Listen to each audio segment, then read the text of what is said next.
Bonjour, je suis Olivia Gay, photographe. Je suis intervenue auprès de femmes détenues dans différents établissements pénitentiaires durant 5 années. Je réalise aussi des ateliers pédagogiques dans des lycées, des écoles d'art. Dans ce cadre, on m'a proposé un jour de faire un atelier de photographie au quartier femmes d'une maison d'arrêt en Normandie. L'idée, c'était de gommer finalement la réalité et de leur proposer pendant ce temps de la prise de vue de s'échapper de la réalité, quoi. D'entrer dans quelque chose de plus profond, de plus personnel, d'entrer dans un échange. Et ça aussi, ce qui me passionne, c'est la relation qui se crée. Je sentais que j'avais un grand boulevard ouvert devant moi où j'allais pouvoir aussi, moi, montrer que j'étais pas infaillible et que comme elle, j'avais des difficultés, que j'étais pas...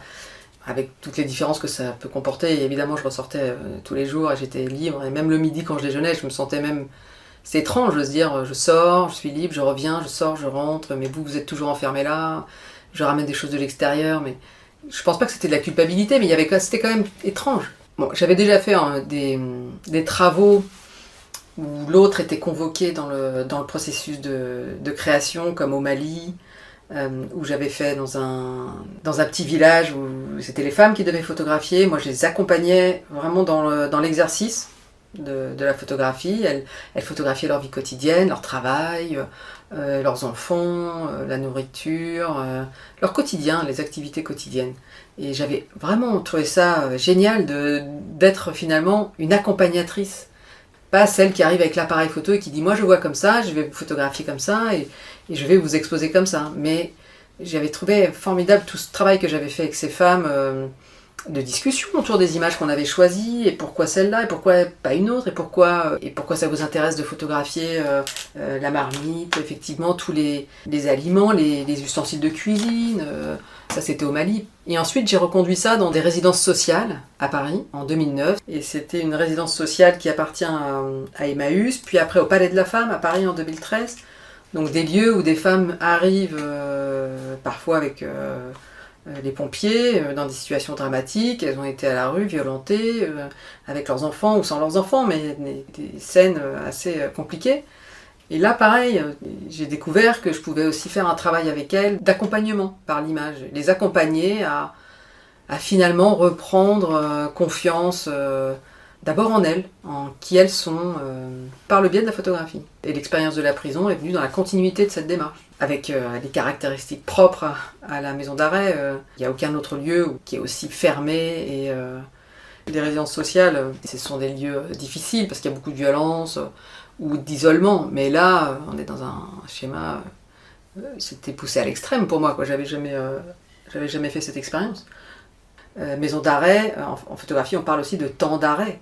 C'est-à-dire que ce temps d'arrêt, il est indispensable pour faire une image. Donc il est indispensable pour révéler une image, pour construire, pour créer.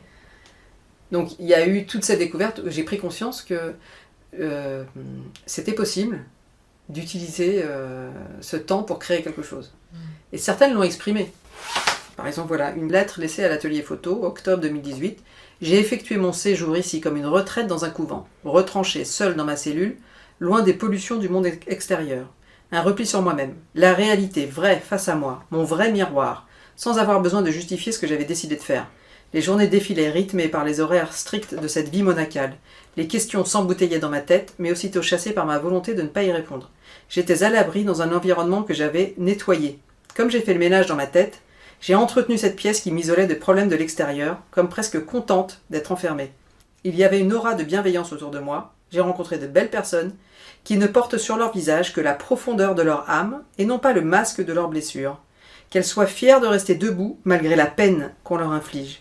Message d'une reposée et non d'une prisonnière. Bon pour publication sans mentionner mon nom. Et elle avait laissé ça pour l'atelier photo. Et c'est vrai que ça avait été un exemple. Les filles s'étaient regardées quand elles avaient lu ça en disant... Certaines qui venaient d'arriver en disant comment c'est possible. Comment c'est possible de transformer cette souffrance inouïe ici en une expérience qui va nous servir ou nous ouvrir. Et est-ce que ça a changé mon regard sur la détention ? Oui, ça a changé mon regard sur la détention dans ce sens où je pense que toute souffrance peut être transformée intérieurement, du moins. On n'est pas forcé de subir nos souffrances intérieures, on peut vraiment s'en libérer. de manière très profonde en le décidant, quoi. Et transformer notre propre regard sur nous-mêmes, c'est la première condition pour arriver à faire ça. C'est pour moi une métaphore aussi de la vie humaine, où on est tous plus ou moins prisonniers, enfermés dans nos corps, nos habits, notre culture, nos certitudes. Voilà, Platon l'expliquait dans la caverne. Hein. Déjà à la base, on est enfermé et là concrètement, elles le sont vraiment. Donc elles font vraiment l'expérience physique de l'enfermement. Je pense que c'est possible d'atteindre autre chose, même dans cet espace-là. Tu parles d'invisibilité aussi, de perdre le regard de la société. Oui, ça, je suis revenue parce qu'en fait, je pense pas qu'elles perdent le regard de la société. Ce qu'elles ont au quotidien, en tout cas, c'est un regard qui juge, qui surveille. Elles me racontaient la nuit, que toutes les 2 heures, il y a des rondes, on vient voir. Donc elles sont sans arrêt regardées, surveillées, même par leurs co-détenus. Elles sont rarement en relâche par rapport au regard. Contrairement à ce qu'a écrit Anne juste avant, qui elle a réussi à vivre, mais je crois qu'elle était seule dans sa cellule, cette femme. Donc c'est différent. C'est vrai que quand on est dans une cellule à 4, c'est difficile de trouver un espace pour soi. Non, je pense que vraiment la première question quand on m'a proposé ces ateliers et ma première inquiétude par rapport à l'expérience de l'emprisonnement, c'était comment surtout vivre sans un regard amoureux, ou la famille, enfin les gens qui vous aiment, quoi. Comment continuer à vivre sans être regardé, entouré de ceux qu'on aime. Et toujours dans cette suspicion ou cette attention permanente qu'on doit avoir quand on est incarcéré parce que un tel va essayer de vous faire craquer pour que vous alliez au mitard parce que vous allez sortir, vous êtes près de la sortie, et parce qu'il y a beaucoup de jalousie, il y a beaucoup de violence. Et après le regard de la société, je ne sais pas s'il disparaît vraiment. Est-ce que le juge, est-ce que les surveillantes, ce sont des personnes de la société ? Donc, non, ce qu'elles me racontent souvent, parce qu'il y en a certaines qui sortent et qui reviennent, c'est que ce qui leur fait le plus drôle, c'est que quand elles sortent de la maison d'arrêt, et pendant plusieurs jours, si elles vont au café, où qu'elles aillent, elles ont le sentiment que tout le monde les regarde. Et que tout le monde se dit, t'as vu, elle sort de prison. Ça les poursuit. Ce poids du regard les suit longtemps après, quoi. Je suis inspirée de ces collages et de ces créations artistiques des féministes américaines que j'aime beaucoup. Par exemple, ce collage-là, voilà, ouais. Il y a différentes sources qu'elle prenait à partir de magazines. Par exemple, là, elle a fait une couverture de son journal et elle avait découpé cette phrase dans un magazine. Il y a 1000 raisons qui peuvent faire qu'on soit emprisonné dans une image. Et elle a mis un œil, et elle a signé ses initiales. Et puis derrière, il y a beaucoup de marques, beaucoup de publicités. Alors ça, tous les ateliers, j'ai remarqué que vraiment les publicités Rolex, Vuitton, enfin voilà, hein, pour pas les citer. Toutes les marques de luxe, en fait, c'était vraiment ce qu'elles adorent et ce qui les valorise. Par exemple, moi j'ai un collier avec un tout petit diamant là, mais vraiment, un jour elle m'a dit non, mais ça vaut rien ton truc, c'est tout petit. Oh, un diamant comme ça, c'est rien du tout. Il faut faire un gros diamant. Donc c'est essayer de repartir de tout ce que la presse et l'image et la société construit à partir des femmes, de cette image qui est construite, voir comment elles arrivaient à travers ces magazines se reconstituer une image propre à elles. Et après, sinon, par rapport aux photos sur fond noir, je reste assez proche des peintres qui m'inspirent, des peintures classiques qui m'inspirent depuis toujours, la peinture de Vermeer, ou la lumière sur les tableaux de Rembrandt.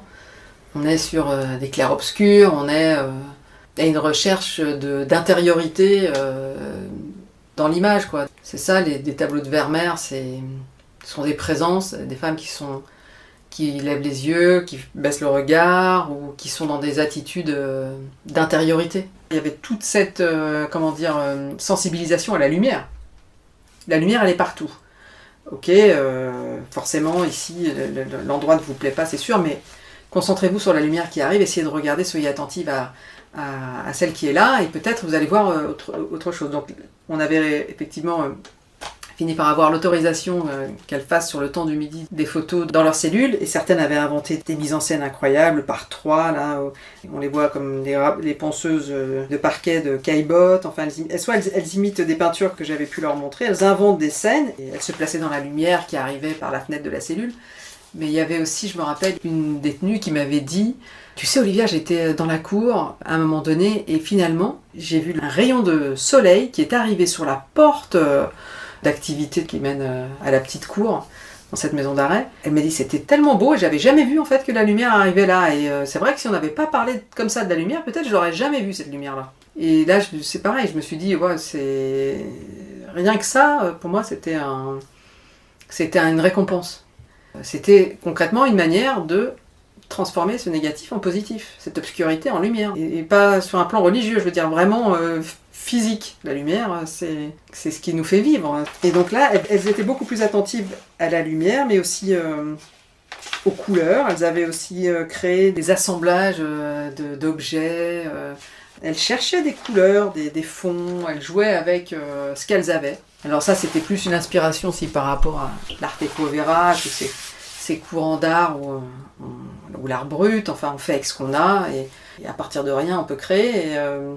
Et je crois qu'elles se sont beaucoup amusées à faire ça. Donc là, on partait sur des prises de vue à l'intérieur sur fond noir, où elles décidaient de mouvements qu'elles avaient envie de faire, et ensuite qu'elles redécoupaient comme des petites silhouettes. Je ne sais plus qui a fait les photos des surfaces, en fait, là, sur lesquelles les collages sont collés, c'est elle ou moi, je ne me rappelle plus.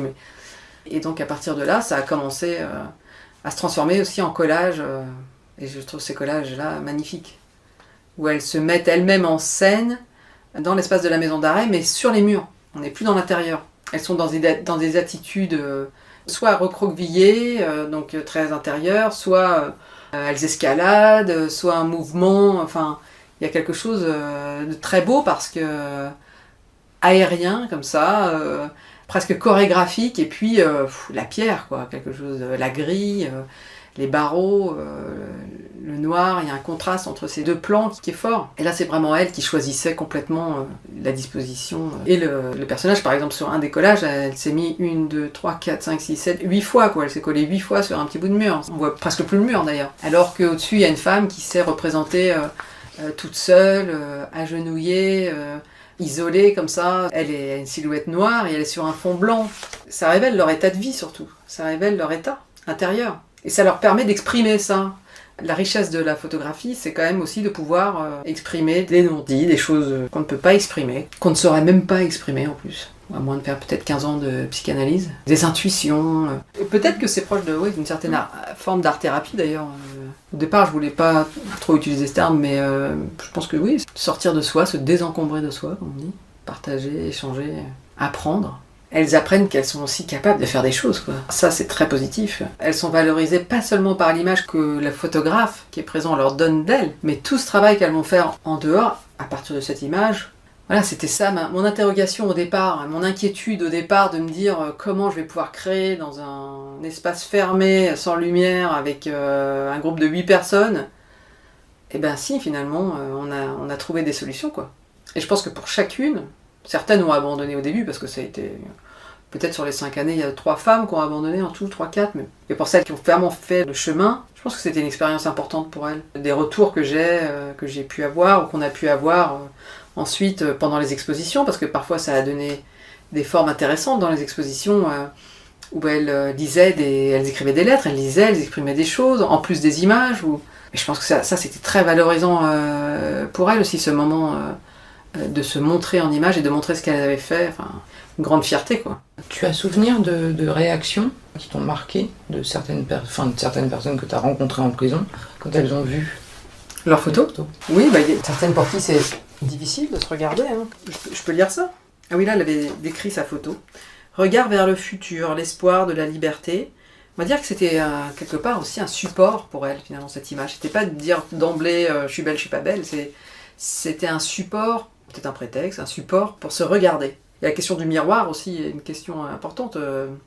En maison d'arrêt, elles n'ont pas de miroir, ou très peu, ou des tout petits miroirs, enfin. Donc cette photo, c'était aussi quelque part un miroir tendu vers elles qui leur permettait de s'observer, de se regarder. Donc voilà, regard vers le futur, l'espoir de la liberté, le regard de l'attente de la vie de dehors, le sourire de l'avenir, le sourire retenu à cause de la vieillesse de mes dents. Je crois que je suis marquée par le temps passé derrière les barreaux. Les photos nous redonnent une image que je ne croyais plus avoir, une représentation féminine que je croyais avoir perdue, un sourire retenu que je croyais ne plus retrouver. L'objectif a réussi à me le ramener du plus profond de moi-même. Merci Olivia. C'est une autre femme qui écrit « Je me trouve un peu triste sur la photo. C'est la pose de la photo qui fait ça, mais je la trouve belle et elle réfléchit beaucoup. À l'intérieur de cette femme, ça brûle. Elle essaye quand même de rigoler et d'être contente. Cette femme, elle est fatiguée et elle a envie de bouger de là. » Est-ce que tu as d'autres choses à ajouter? C'était bien d'arrêter au bout de 5 ans parce que émotionnellement et physiquement, je me suis sentie vraiment fatiguée.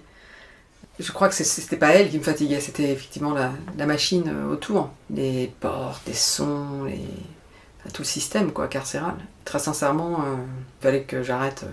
Mais les rencontres avec elle, ces moments-là, si je pouvais les reproduire là encore aujourd'hui, en me transportant quand même directement dans les salles à chaque fois sans avoir à passer par tout le dispositif totalement épié.